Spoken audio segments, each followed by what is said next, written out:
2025년 3월 14일입니다. 새벽 기도회 잠언 12장 17절에서 20절까지 말씀으로 진실한 입술이라는 제목으로 잠시 은혜를 나누겠습니다. 이제 말에 대한 내용들이 계속해서 이어지고 있습니다. 17절의 말씀을 보면요. 진리를 말하는 자는 의를 나타내어도 거짓 증인은 속이는 말을 하느니라 했습니다. 의인과 악인에 이어서 진리를 말하는 자, 또 거짓 증인을 서로 지금 대조하고 있지요. 여기서 이제 증인이라는 단어를 썼습니다. 증인은 이제 법정에서 쓰여지는 용어이지요. 판사의 판결에 영향을 미치는 말들입니다. 증인들, 증언이라고 하면 그러하지요. 증인들은 사실을 보고 사실을 들은 내용들을 증언할 의무가 있습니다. 있는 그대로예요. 사실대로 말할 의무가 있죠. 이러한 증인의 증언에 따라 한 사람의 인생에 생사가 오갈 수도 있는 것이죠. 당시에는 과학적인 증거들이 부족했기 때문입니다. 영상이 있거나 혹은 녹음 파일이 있거나 CCTV가 있거나 그런 게 없었지요. 다만 두세 사람이 똑같은 말을 해야 하면 그것이 증언으로 채택이 되는 시스템이었습니다. 그러하기 때문에 진실을 확인하기 위해서는 그 목격자의 결정적인 증언이 매우 중요했지요. 그러기에 거짓 증인, 즉 거짓말을 하는 사람들은 의인에게 옳은 일을 했어도 죄를 뒤집어 씌울 수도 있었다는 것이죠. 또한 죄인인데 분명히 누가 봐도 죄인인데 풀려나게 할 수도 있었다는 것입니다. 그러하기에 지금 이 잠언의 솔로몬은 진리를 말하는 자, 거짓 증인에 대해서 정확하게 말을 하고 있는 것입니다. 누구든지 항상 진실을 말하라는 것이지요. 누구든지 진리를 선포해야 합니다. 그것이 바로 의인입니다. 또 다른 이제 시각에서 말을 하면 진리를 말하는 자, 진리는 바로 내가 곧 길이요 진리요 생명이라 하셨지요. 누가요? 예수님이 그렇게 말씀하셨지요. 진리라 하면 예수 그리스도를 말합니다. 예수 그리스도를 증거하는 것이지요. 저와 여러분들이 만난 경험한 또 말씀을 통해서 우리가 본 그 진리를, 그 예수 그리스도를 온전히 전할 수 있어야 합니다. 예수 그리스도를 말할 수 있어야 한다는 것이지요. 다만 우리의 인생 속에서 사실 그렇습니다. 우리가 관심 있는 것이 우리의 입술로 튀어나오게 되어 있습니다. 자동차에 관심이 있으면 누구를 만나도 자동차 이야기를 하고요. 어떤 기후에, 날씨에 관심이 있으면 날씨 이야기를 하고요. 연예인에 관심이 있으면 연예인 이야기를 하게 되어 있습니다. 그러나 저와 여러분들 여기 있는 우리는 예수를 믿는 사람들은 언제나 예수님에게 관심이 있어야지요. 말씀에 관심이 있어야지요. 그러하기에 누구든 만날 때에 우리는 예수 그리스도를 증거하고 예수님을 말할 수 있어야 합니다. 그러할 때에 하나님의 심판 보좌 앞에 모든 의가 다 드러날 수밖에 없지요. 하나님이 칭찬하시는 거죠. 의가 드러난다. 우리가 진리를 전하는 것이 다 드러나게 되어 있습니다. 혹 증언대 앞에서 많은 사람들은 우리를 욕할 수 있겠지요. 그러나 주님의 심판대 앞에 다시 주님 오셨을 때에 진리를 말하는 자는 모든 의가 다 드러나게 되어 있습니다.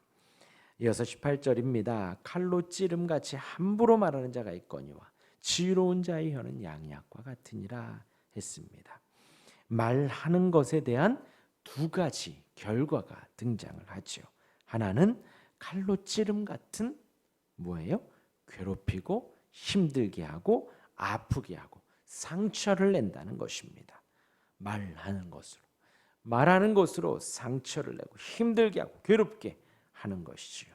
또 반대로 그 말하는 것으로 지혜로운 말로 양약을 준다는 것입니다. 몸에 좋은 생명을 주고 치유하고 온전케 하고 고쳐줄 수 있다라는 것이죠. 그 지혜로운 말이 약이 되기도 한다는 것입니다.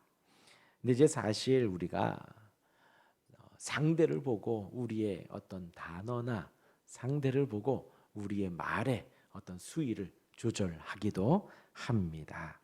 상대가 나보다 약하고 혹은 아랫사람이고 혹은 편안한 사람이면 편안한 말을 하고 농담도 하고 좀 그렇게 말을 한다는 것이지요. 또 반대로 나보다 좀 윗사람이고 좀 어려운 사람이고 뭐 나에 대해서 좀 좌지우지할 만한 사람이면 우리가 단어를 좀 조심하게 되고 말을 좀 조심하게 되기도 하는 것이지요. 그런데 이제 그러지 말라는 것입니다. 상대에 대해서 이렇게 말하지 말라는 거죠. 지금 이 잠언은 오늘 18절은 누구에게든 함부로 말할 때에 우리가 좀 막말할 때에 그것은 칼로 찌름 같은 횡포가 되고 폭력이 되고 상처를 줄 수 있다는 것입니다. 또한 반대로 상대가 나보다 강한 사람이면 우리가 말을 좀 조심하는 거죠. 눈치를 보죠. 그러지 말라는 것입니다. 우리는 항상 누구에게든지 함부로 말하지 말고 지혜로운 말을 할 수 있어야 합니다. 우리 성도들은 항상 지혜로운 말을 해야 되죠. 우리 인생의 생각과 말들, 이해와 감정들 그것은 다 사실 상대적입니다. 상대적입니다. 우리가 말하는 거 다 진리가 아니지요. 말씀을 보지만 우리의 생각 속에 우리의 말 속에서 한번 필터가 돼서 나오는 것입니다. 내가 이해한 것들은 더 강조하기도 하고 내가 이해가 좀 부족한 것은 좀 빼기도 합니다. 그것이 우리 인생입니다. 그러하기에 내가 말하는 거 진리의 내용을 말하지만 진리가 아닐 수도 있다는 것이죠. 상대적인 무조건 우리의 말은 다 상대적입니다. 그러하기에 우리는 주장하는 자세는 버려야 합니다. 주장하는 자세가 아니라 지혜로운 말을 할 수 있어야 합니다. 지혜롭게 대처해야 하고요. 그 지혜가 상대에게 도움을 주고 치유를 주고 회복을 주는 양약이 되어지는 것입니다. 그렇게 말하는 우리가 되길 바랍니다. 이어서 19절입니다. 진실한 입술은 영원히 보존되거니와 거짓 혀는 잠시 동안만 있을 뿐이니라. 계속되는 말에 대한 조언이지요. 지혜롭게 말을 하면 거짓을 말할 수 없습니다. 지혜를 말하고 진리를 말할 때에 우리는 거짓을 말할 수가 없지요. 그리고 또한 우리는 날마다 다짐해야죠. 항상 진실을 말하려고 진리를 최대한 진리답게 증언하려고 우리가 노력을 해야 합니다. 그러한 진실한 입술은 영원히 보존된다는 것입니다. 여기에서 진실하다라는 것은 확실하다 혹은 아멘, 진리와도 같은 뜻입니다. 진리를 말할 수 있어야 되지요. 우리의 입술에는 진리만 있어야 합니다. 그러한 진리는 남녀노소 누구에게도 진리입니다. 또한 문화와 환경과 언어가 달라도 얼굴색이 달라도 다른 말을 써도 다 누구에게나 진리가 되어지는 거지요. 다 동일하게 적용됩니다. 그 진리를 그 진실을 말할 때에 영원히 보존되게 되어 있습니다. 그러나 거짓 혀는 무엇일까요? 당시의 상황을 모면하기 위해 지금의 순간의 상황을 모면하기 위해 우리의 말이 많아지지요.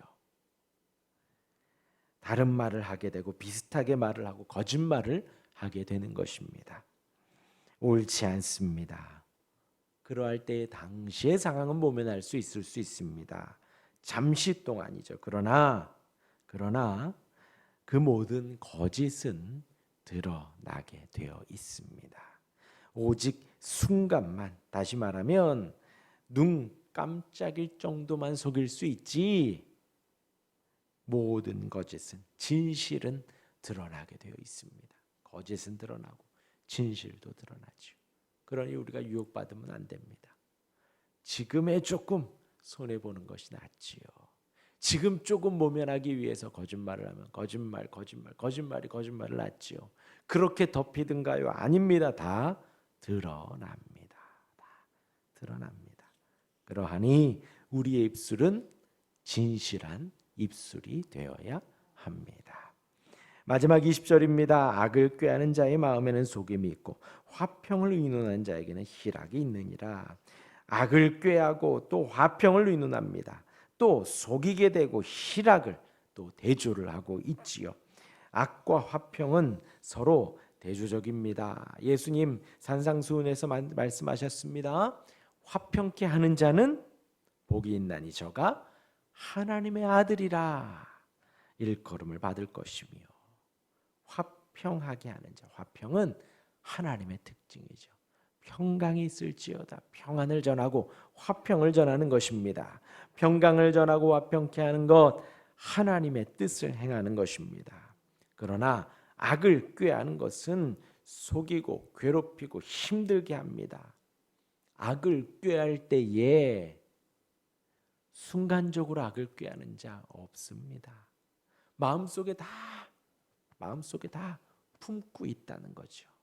다 가지고 있는 것입니다. 화평도 마찬가지이죠. 내가 화평을 행하고 내가 어디든 화평케 하기 위해 내 마음은 화평으로 가득 차 있는 것입니다. 어디를 가든 무슨 상황을 만나든 내가 화평케 해야지 하는 것이지요. 그의 마음은 화평으로 가득하여 천국으로 가득합니다. 그러나 속이는 사람은요, 마음에 항상 속여야 돼요. 무엇 때문에 속이는지는 모르지만 내가 이득을 얻기 위해, 내가 창피함을 당하지 않기 위해, 내가 조금 더 이롭기 위해, 내가 조금 더 저 사람보다 높아지기 위해, 어떤 이유인지 모르지만 속이기 위해서는 아까 말한 대로 항상 속이는 마음이 가득한 거예요. 내가 더 높아져야지, 내가 더 나아야지, 내가 손해보지 말아야지. 어떠한 이유이든 그 마음은 속임으로 가득하게 돼 있습니다. 과연 그 마음이 천국일까요? 속임으로 가득한데요. 항상 경쟁으로 가득하고, 항상 그 사람을 눌러야 하고, 항상 내가 이겨야 하고, 그 마음은 지옥이에요. 지옥. 하나님이 주신 것에, 모든 주어진 환경에 순응하고 주어진 환경에 아멘하며 평강과 화평을 증거하지 않고, 어떤 상황 속에서 내가 이겨야 되고, 내가 먼저가 돼야 되고, 내가 저 사람보다 위에 있어야 하고, 내가 그 마음은 지옥이 되어지는 것입니다. 그의 마음에는 속임만 가득하지요. 악을 꾀하는 자의 마음에는 속임이 있고 화평을 의논하는 자에게는 희락이 있습니다. 그것은 천국입니다. 천국. 희락과 화평 자연스럽게 나와 있습니다. 천국입니다. 그렇게 화평을 의논하는 천국의 사람, 하나님의 아들이라 일컫는 우리가 되기를 주님의 이름으로 축원합니다. 아멘. 기도하겠습니다.